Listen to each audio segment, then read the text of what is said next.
Aujourd'hui, l'océan, c'est pas juste une grande pataugeoire dans laquelle il y a des animaux qui sont mignons. Sous l'océan, sous l'océan, sous l'océan.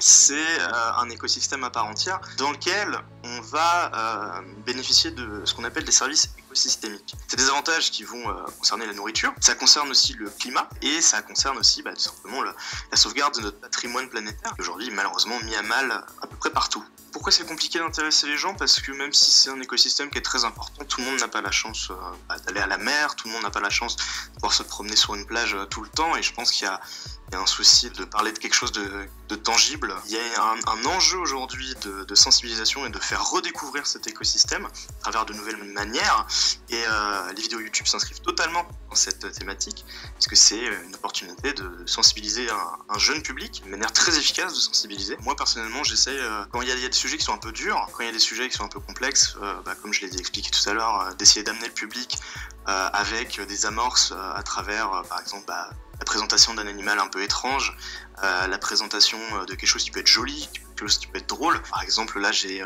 il y a quelques temps, réalisé une petite vidéo sur des dauphins bioluminescents qui ont été filmés en Californie. Alors évidemment, voir des dauphins lumineux, c'est quelque chose d'assez exceptionnel, ce qui pose une avalanche de questions concernant l'origine de cette lumière. Et donc l'idée, c'est de sensibiliser sur des problématiques qui sont complexes, mais en utilisant justement des méthodes de communication qui parlent à tout le monde, où il ne faut pas non plus tomber dans le catastrophisme, dire que tout est fini. Je pense qu'il faut essayer de rendre le déprimant captivant. Il y a une différence entre aguicheur et putaclic. Putaclic, il y a une notion vraiment de...